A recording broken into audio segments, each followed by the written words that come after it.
Good evening, folks. It's Diamond with the Oppenheimer Ranch Project, bringing you a grand solar minimum update on Tuesday, October 23rd, 8 p.m. Mountain Time 2018. Morning model runs go a little hyperbolic.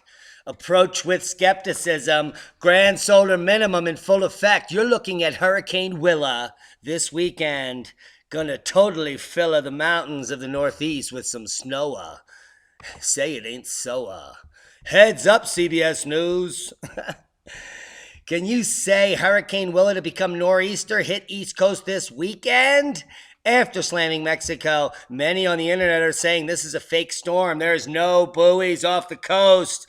It's totally manufactured. Storms never make it from the West Coast to the East Coast.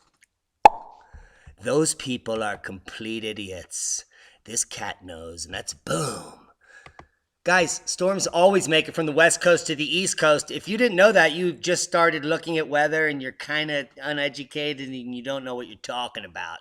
But as Hurricane Willa moves onshore as a major hurricane today in Mexico, its next move is already planned. Yeah, flooding in the Four Corners region, Texas, which is already oversaturated. It's going to move to the east as an earth spot, as all low-pressure weather systems do. And this one's going to hold together and not dissipate. Form as a nor'easter and move up the coast. Currently located more than 2,000 miles away from New York City, Willa is making landfall today on the Pacific coast of Mexico, just south of the resort town of Mazatlan.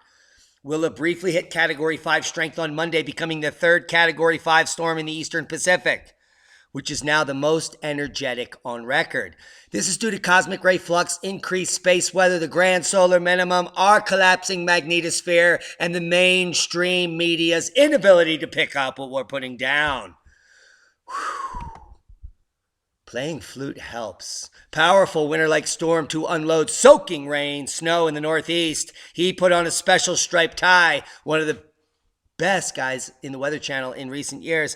A storm is forecast to track close enough to the Atlantic coast to disrupt travel in the Northeast U.S. due to drenching rain, wet snow, gusty winds during the weekend. We just saw a totally up model in the beginning of this update. We're going to get into the GFS model shortly. Bear with us. Lots to talk about. It's a big night, and we have lots of announcements coming for LeakCon 2019. Winter storm warning for parts of Maine. Whew, that's insane.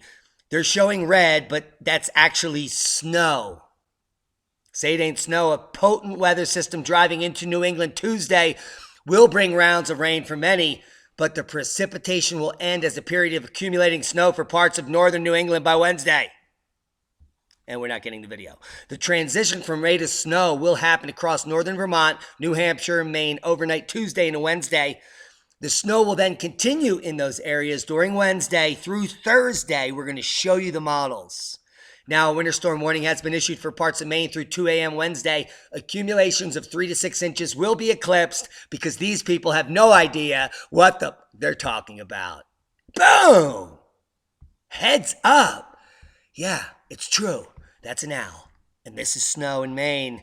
Banger to Presque Isle. In general, we're expecting a dusting to an inch in towns along the northern and central greens of Vermont into northeastern Kingdom, wherever that is.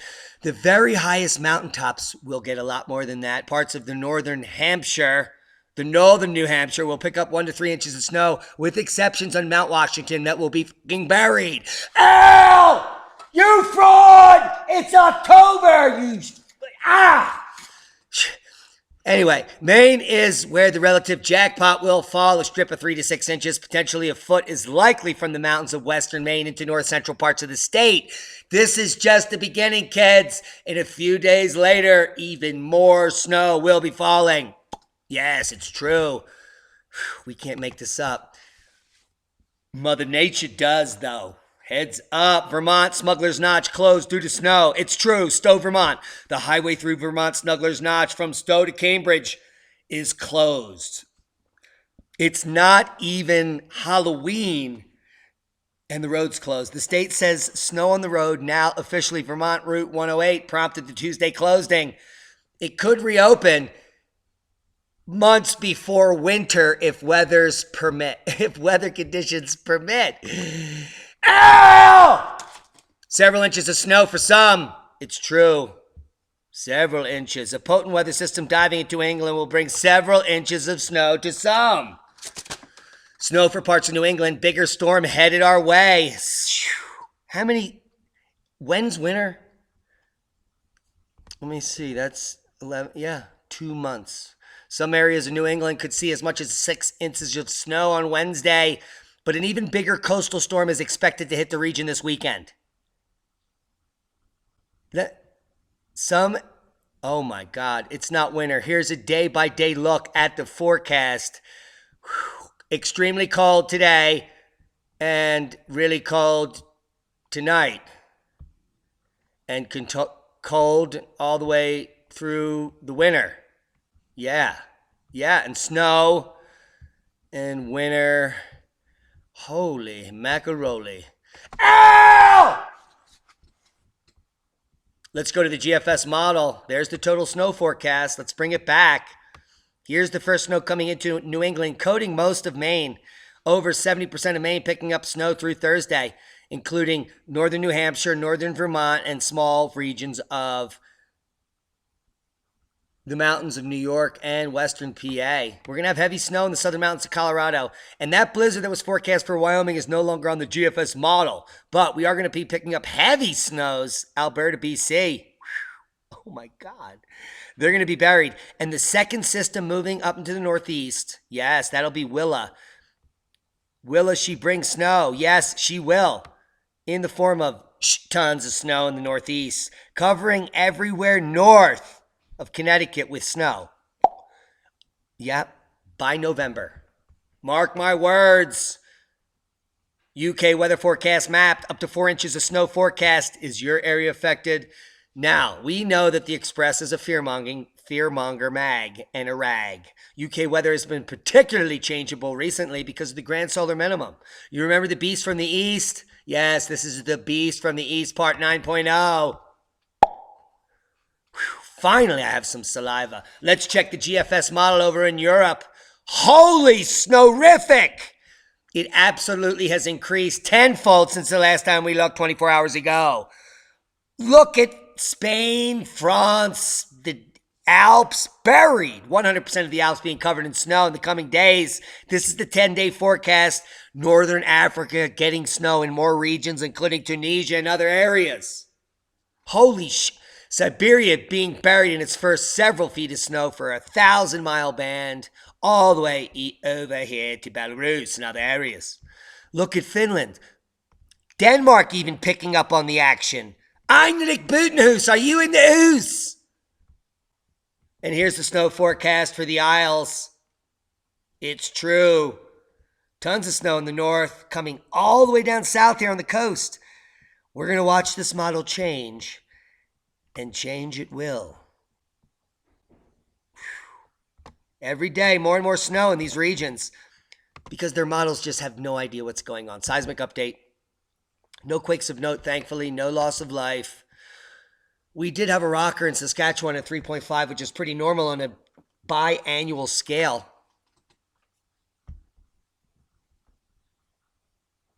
5.2, New Hunter, Caledonia, 65 kilometers. No other quakes of note. We had a quake up in, several quakes up in Iceland. So we'll be watching those volcanoes closely. And we do have a quake out here in the New Madrid region. Tryon, Georgia. Yes, it's true. Tryon is a city. Kuchinorabu, Hima. Kuchinorabu-jima, volcano and news. Yes, it's true. Ryukyu Islands, Japan, activity, minor eruption, 3,000 foot into the atmosphere. A new and very small eruption is occurring as a result of the cosmic ray increase over the last week, with ash plumes rising a few thousand feet above sea level. This follows cosmic ray increase and Saku erupting. We also have Dukono today with volcanic ash observed and an eruption at Abiko. Here's the Kuchinoraba-jima update. Very small eruption is occurring again. Saku erupted yesterday. Sabancaya sporadic puffs, and we're waiting for a large volcano to kick off in the next 24 hours. Let's talk about Ambrim. We talked about it earlier. Oh dear. It's gotten away with ourselves. Here, look. Field report from October. Strong lava lake activity in 3 craters. And there's more activity. So we have a slight uptick, and we're going to be watching this. I'm going to predict a VEI 3 or 4 happening in the next 4 weeks. Right now.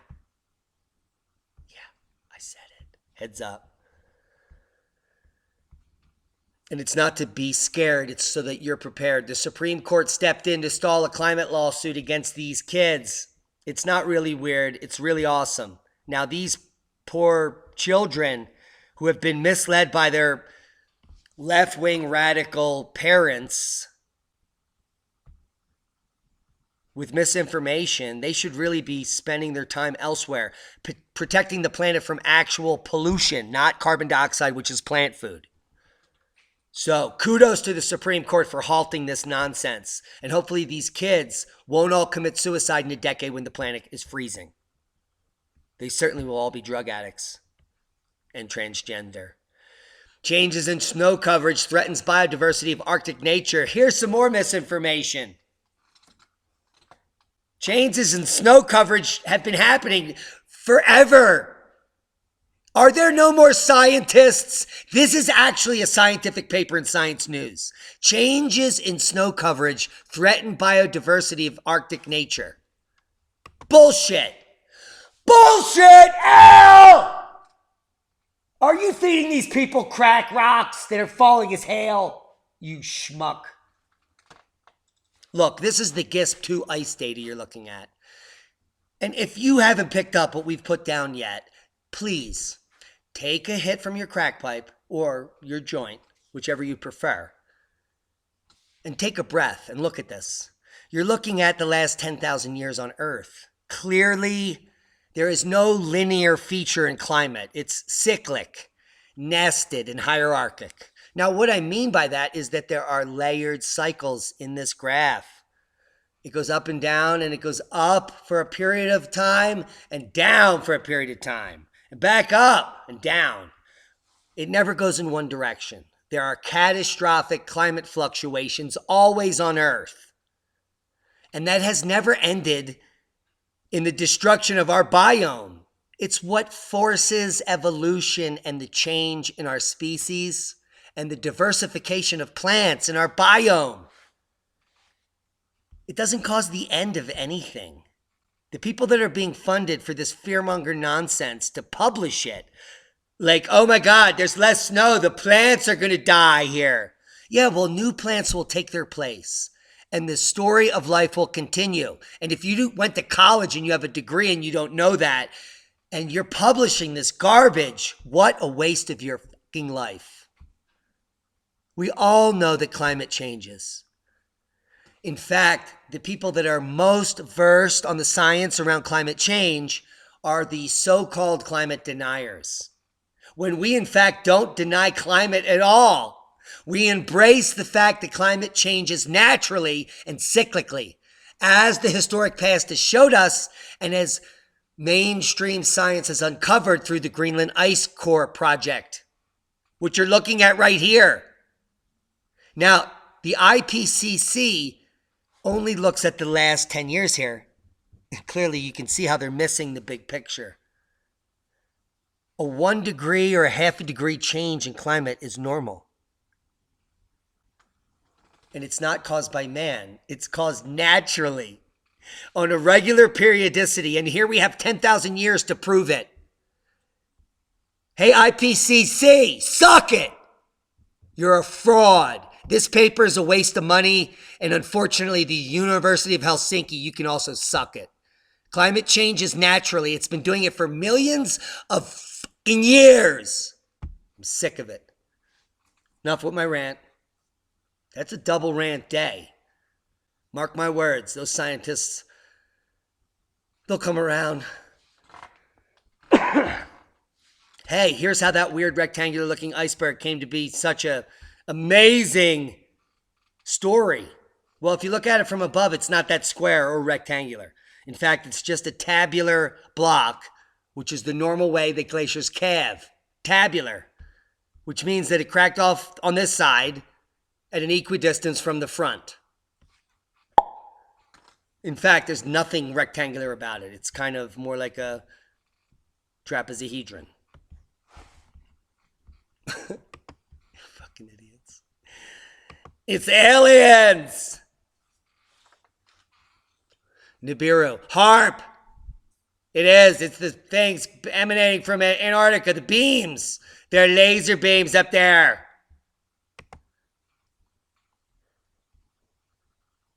It doesn't matter if it's from HARP, laser beams, chemtrails, the aliens, the powers that be, the Illuminati. Global warming is shite.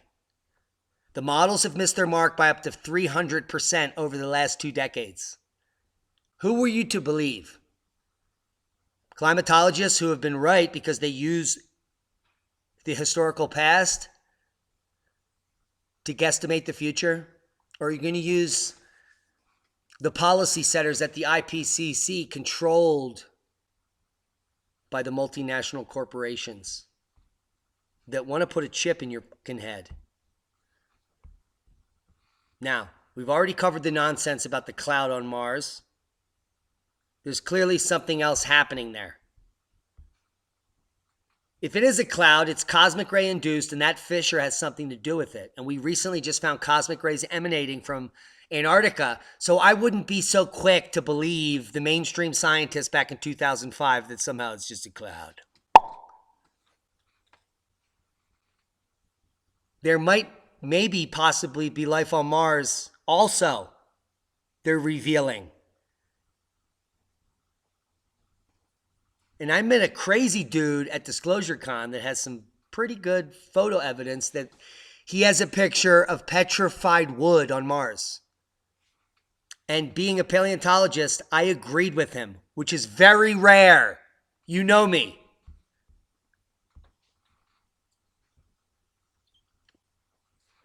Stay tuned for that info. Hubble telescope broken gyroscope seemingly fixed after engineers turned it off and on again. This is what we're dealing with, kids. Children. LeakCon 2019, Denver, Colorado, exposing the lies and the fraud. NOAA, NASA, your government. This is a once-in-a-lifetime opportunity where you get to experience conspiracy theory becoming fact before your very fucking lives.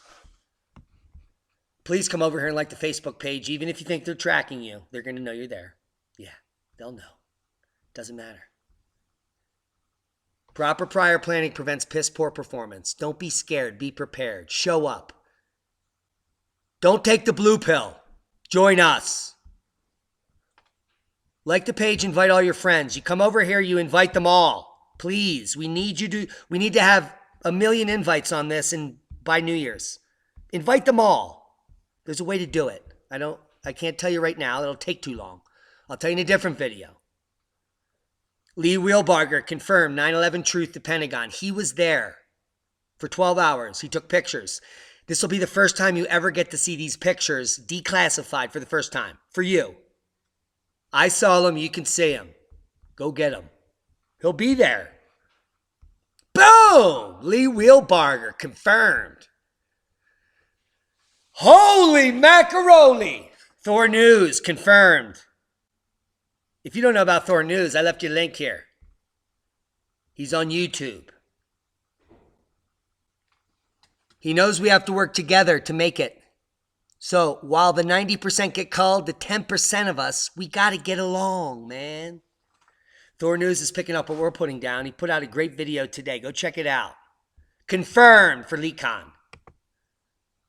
Winter's coming. Are you prepared? One of our subscribers sent me an email this morning and he said, hey, what hatchet do you recommend? Scandinavian hatchets. That's the ones I recommend. There's also some German ones in here, but these are the top of the line hatchets. They last for your entire life, your children's life, and then their children. Yeah. I know my hatchets. Every price point, $40 on up.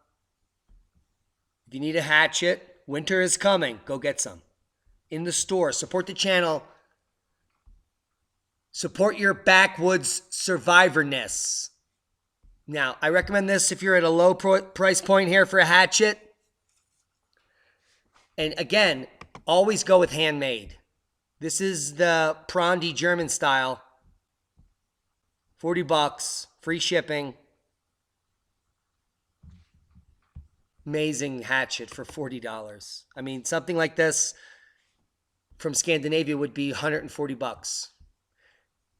This is my hatchet go-to of choice. The Gransford Buck Wildlife Hatchet. Gransford Buck is some of the best hand-forged stuff you can get on the planet. 139 bucks, 4.5 stars.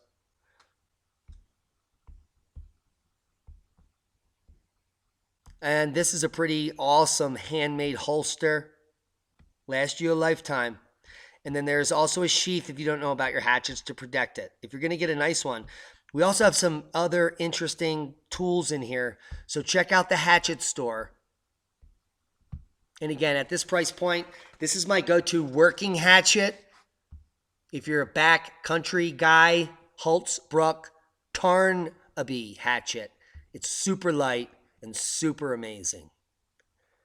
It's also super expensive. Boom!